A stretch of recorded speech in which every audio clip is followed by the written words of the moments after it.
मैं इस विलंब के लिए आप लोगों से क्षमा मांगता हूं। देरी का कारण मुझे नहीं बताया गया। मैं कई घंटे हेलीकॉप्टर में बैठा रहा, रिफ्यूल कराना पड़ा, उसके बाद मैं आपके बीच में पहुंचा हूं। मैं धन्यवाद देता हूं जिसकी भी कृपा से मैं आपके पास पहुंचा हूं। मैं पत्रकार साथियों का बहुत बहुत धन्यवाद। आज मुजफ्फरनगर में चुनाव की पहली प्रेस कॉन्फ्रेंस हो रही है।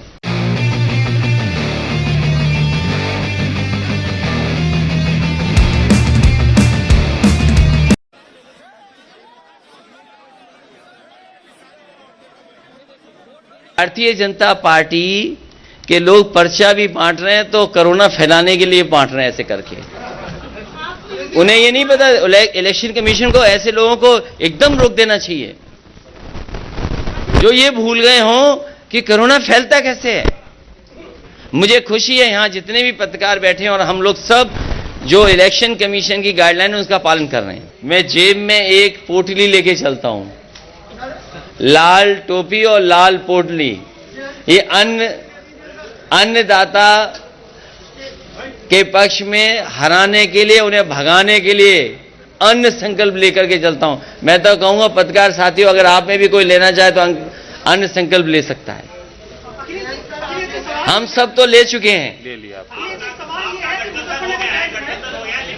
अन्न संकल्प ले लिया हमारे अध्यक्ष जी और सब लोगों ने।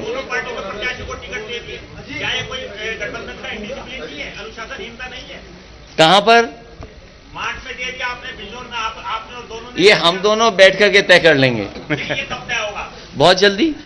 कुछ आज तय हो जाएगा, कुछ कल तय हो, कल तक आप देखेंगे सब तय हो जाएगा। लगातार एक सवाल उठ रहा है, हर एक कार्यकर्ता से मैं भी क्या मुस्लिम राजनीति को हाशिए पर रखा गया, किसी भी मुस्लिम प्रत्याशी को टिकट नहीं दिया गया, ये क्या सोचते हैं? ये गंगा जमुनी तहजीब है। गंगा जमुनी संस्कृति को मिल करके आगे बढ़ाने का काम कर रहे हैं। नेगेटिव पॉलिटिक्स को खत्म कर रहे हैं, नकारात्मक पॉलिटिक्स को खत्म कर रहे हैं। और समाजवादी पार्टी आरएलडी मिलकर के, यहां सवाल ये नहीं किसको टिकट मिला किसको नहीं मिला, हम दोनों मिलकर के किसानों के हक और सम्मान के लिए लगातार आगे बढ़ते रहेंगे, लगातार संघर्ष का रास्ता अपनाएंगे। सवाल यह है अखिलेश जी, सवाल यह है कि पिछले एक सप्ताह से मुजफ्फरनगर में 2013 की वीडियो मैनिपुलेटेड करके और मनगढ़ंत बनाकर वायरल की जा रही है। बीजेपी के लीडर भी जब इलाके में जाते हैं तो वही बात याद दोहराते हैं, उनके बड़े लीडर भी ये कर रहे हैं। तो क्या मौलिकता के आधार पर विकास के मुद्दे पर भारतीय जनता पार्टी बहस से बच रही है? भारतीय जनता पार्टी अभी भी पुराने ही मुद्दे उठा रही है। उनके नेता पुराने ही सवाल उठा रहे हैं। कब भारतीय जनता पार्टी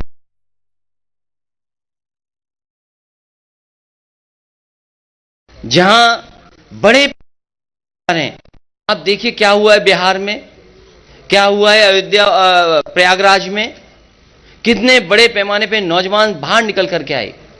किसकी जिम्मेदारी थी परीक्षा को सही ढंग से कराना? आरआरबी एनटीपीसी को लेकर के जो आंदोलन कर रहे नौजवान, कितना अपमानित होना पड़ रहा है उन्हें।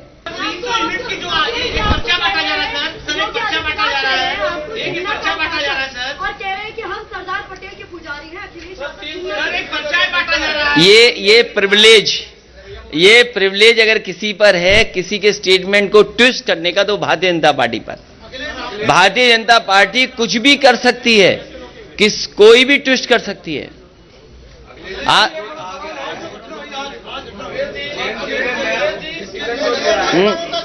ये तो क्योंकि विभाग मेरे पास नहीं है, विभाग तो केंद्र सरकार के पास है, वही बता सकते हैं। विधानसभा से 2 बार आपने चुनाव लड़ चुके हैं, गौरव स्वरूप।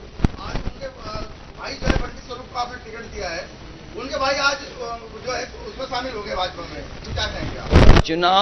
चुनाव से पहले बहुत सारे लोग जाते और आते हैं जिन पर व्यापक समर्थन था, जिनके पास व्यापक जन समर्थन, जनता खड़ी थी साथ। वो देखिए समाजवादियों के साथ आए कि नहीं आए, अभी तक उसकी भरपाई भारतीय जनता पार्टी नहीं कर पाई। भाइयों को तो लड़ाते रहे।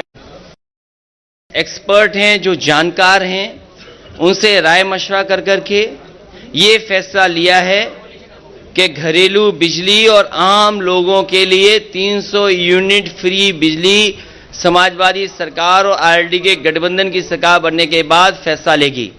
और मैं इसलिए कह रहा हूं कि आप सब लोग जानते होंगे, 4.5 साल से मुख्यमंत्री जी के आपने स्टेटमेंट सुने होंगे, लेकिन मुख्यमंत्री जी ने कभी भी बिजली के कारखाने का नाम नहीं लिया होगा। भारतीय जनता पार्टी की सरकार में अगर वो कारखाने बन गए होते तो आज उत्तर प्रदेश में इतने महंगे बिजली के बिल नहीं देने पड़ते। इसलिए सिंचाई माफ और 300 यूनिट माफ होगी, फ्री मिलेगी, बिल नहीं आएगा। और इसलिए कर सकते हैं क्योंकि जो सरकार को बिजली मिलती है वो सस्ती है। मैं याद दिलाना चाहता हूं केवल एक बिजली के कारखाने का जो नेताजी के समय पर उत्तराखंड में श्रीनगर में लगा था, आज भी उसकी बिजली सबसे सस्ती है। जो एनटीपीसी से पुरानी बिजली उत्तर प्रदेश को मिलती है वो भी बहुत सस्ती हैं।